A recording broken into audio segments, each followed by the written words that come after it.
buat yang ini Mas Hari, yang tunanetra dewasa atau vision, kan mereka biasanya udah punya konsep nih ya. Biasanya mereka lebih katanya Mas Hari kan lebih gampang tuh tadi diajarin ya. Tapi mereka pernah nggak sih kayak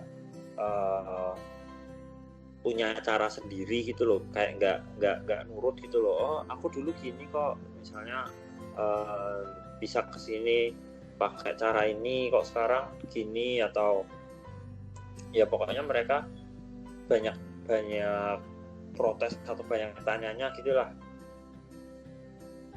Iya pasti ada ya kayak gitu. Makanya kita kan kenal kalau selain kita navigasi biasanya itu kan, kalau mereka kan asal pakai klik gitu kan, pakai mouse, kursor diarahkan, klik gitu. Nah kita sebenarnya juga bisa kan kayak gitu, cuma pakai shortcut. Dan kita memang banyak harus menghafal shortcut itu. Jadi ya mau nggak mau harus dikasih pengertian kalau kita ya bisanya pakai sistem itu ya. Kita pakai laptop ini atau pakai komputer bicara ini ya navigasi keseluruhan pakai keyboard. Untuk langkah paling cepat ya pakai shortcut kan gitu. Kita kasih pemahaman seperti itu. Nah biasanya nih yang menurutku kalau aku sih lebih sulit ngajar yang tunanetra dewasa tapi yang low vision ya, yang misalnya kenapa? Soalnya banyak protes gitu. Soalnya dia protesnya gimana dulu? Protesnya gini, misalnya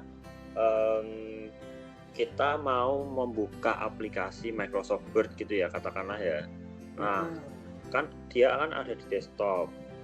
Nah, biasanya dia kalau suruh tekan start menu dan huruf D, lalu misalnya tekan huruf W atau M gitulah ya. Nah biasanya mereka masih iseng-iseng tuh pakai ngeklik apa nih trackpad yang ada di bawah ini, terus mereka menuju ke situ gitu. Kadang mereka masih memanfaatkan penglihatannya untuk langsung ngeklik itu, pakai trackpad itu. Atau enggak misalnya untuk menuju ke menu kayak home, insert, menu bar itu ya. Nah itu biasanya mereka juga yang masih bisa kadang biar cepet ngekliknya gitu pakai kursor gitu.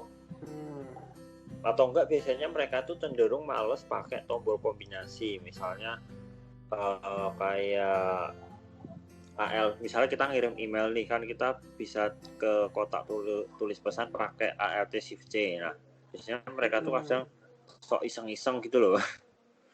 Iseng pakai kursor gitu. Oke.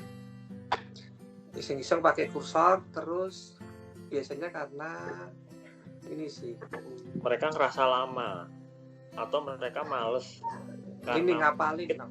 Biasanya mereka harus menghafal banyak shortcut.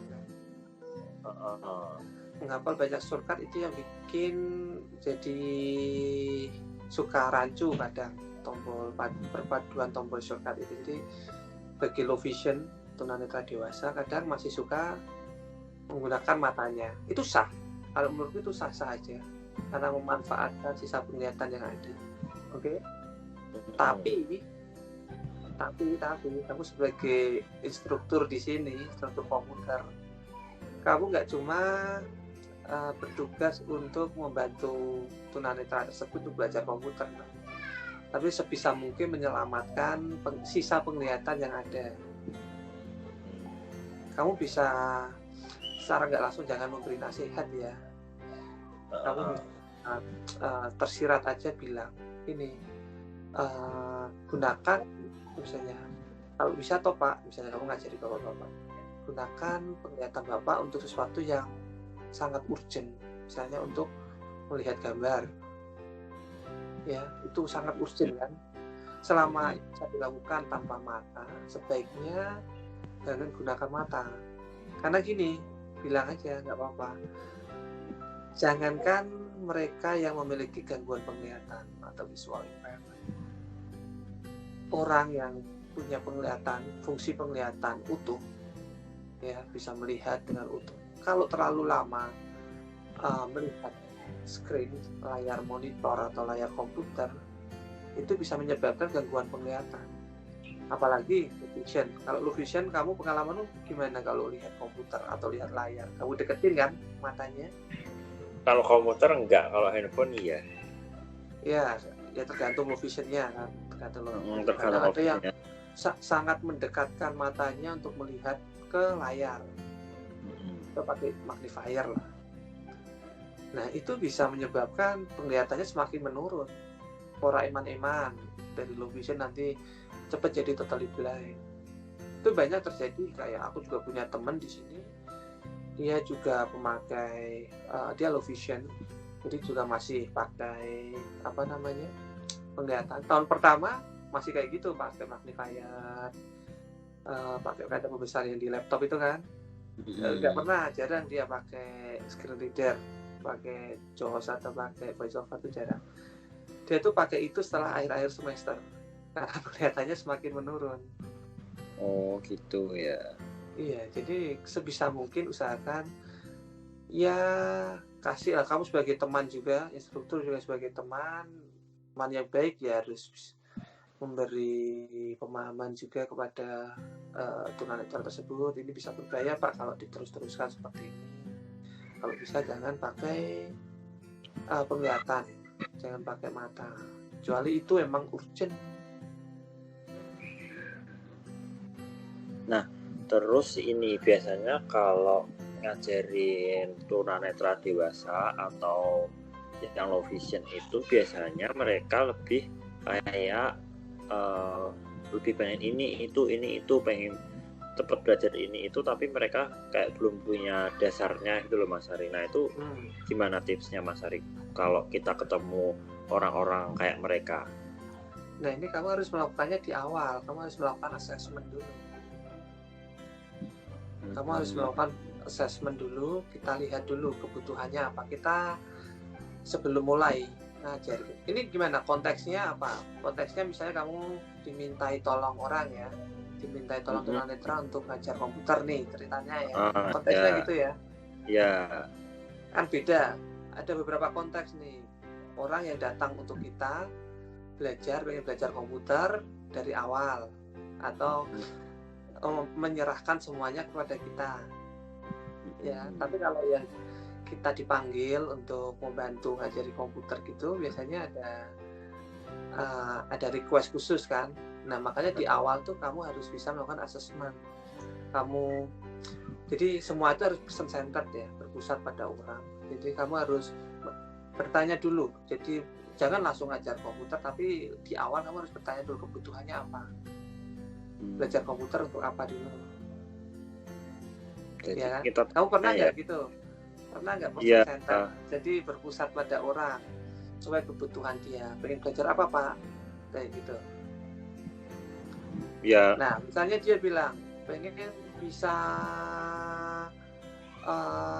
ngetik surat, misalnya contoh sederhananya gitu. Pengen, karena aku kerjanya tuh sebagai sekretaris, biasanya aku nulis surat, aku pengen bisa nulis surat gitu. Nah kalau udah bilang gitu, kamu sebelum mulai ya kalau kayak gitu nanti langkah-langkah awalnya seperti ini Pak. Bapak harus belajar dulu orientasi keyboard, harus menghafal dulu keyboard, harus nanti belajar dari awal mengenal Windows, mengenal tampilan desktop, terus mengenal file explorer, terus cara membuka program, menutup program, kayak gitu. Kamu harus bisa menerapkan seperti itu. Kasih dasar-dasarnya gitu ya Mas Ari. Iya, jadi di awal emang kamu harus memberitahu seperti itu. Kalau mau belajar ini nggak bisa Pak, atau misalnya dia pengen WhatsApp desktop langsung, ya kamu harus jelaskan dulu. Tapi sebelum itu Bapak harus belajar ini dulu, baru bisa ke sana Pak. Gimana, mau apa enggak? Itu. Gitu ya. Iya, kamu harus melakukan assessment di awal sesuai kebutuhan. Nggak asal kita rutin aja gitu ya Mas Ari ya? Gimana? Nggak asal kita turutin aja ya? Enggak, kan nggak bisa langsung kamu dasarnya aja belum bisa kok mau langsung ke, misalnya gini, tingkat basicnya aja mau ke advance, kan nggak bisa. Kamu harus ngasih pengertian itu. Kalau mereka misalnya bilangnya aku pengen langsung ini, ya mau gue cari tutor lain kayak gitu kan. Nah biasanya tuh perjanjiannya tuh mereka bilang pokoknya bisa pakai komputer lah, baca ngetik gitu lah. Tahu-tahu setelah beberapa kali pertemuan mereka nanya-nanya, gimana sih caranya pakai WhatsApp, gimana sih caranya buka file kayak convert file PDF, padahal belum sampai situ gitu loh, mereka tuh belum mampu gitu loh Mas Ari. Ya itu gimana ya, dikasih pengertian kayak tadi ya? Iya, dikasih pengertian dulu sebelum ke sana, misalnya convert PDF. Sebelum ke sana berarti sampean atau jenengan harus bisa simpan file dulu, misalnya kayak gitu. Tapi kalau misalnya sebenarnya tergantung sih, selama itu masih bisa diajarkan. Jadi misalnya kalau cuma convert nih, orangnya udah bisa nyimpen file, udah paham tentang file explore, ya berarti udah bisa aja dilanjutkan. Oh pengen convert, oke saya ajari, itu kan masih bisa. Jadi tergantung ya, kita memenuhi permintaan mereka itu kita lihat kemampuannya mereka juga ya, apakah bisa apa enggak. Kalau bisa ya kita ajari, kalau belum ya kita kasih saran dulu supaya mereka belajar sebelum itu belajar ini dulu gitu ya. Kalau aku sih, kalau kesulitannya ya ngajari tunanetra dewasa sih itu sih, biasanya mereka lebih cenderung banyak requestnya, tapi kadang mereka belum terlalu bisa dasarnya. Tapi memang kalau buat penggambaran konsep komputernya mereka lebih cepat sih, nangkepnya tuh juga lebih cepat. Tapi kalau yang tunanetra dari kecil memang mereka nurut, tapi buat nangkap konsepnya itu agak lama memang sih. Kalau sepengalamanku gitu. Lama di awal. Tapi lebih, kalau aku sendiri sih lebih nyaman ngajari yang tunanetra dari kecil ya. Karena mereka lebih nurut. Kan aku kan belum terlalu banyak pengalaman ngajar juga. Kadang kalau misalnya ngajar ketemu orang yang banyak nanya atau banyak protes, kadang jadi bingung sendiri gitu. Dan itu kita juga harus menambah ini kita juga, knowledge kita tentang komputer. Jadi kayak shortcut, kadang kita kan nggak tahu kan shortcutnya apa aja.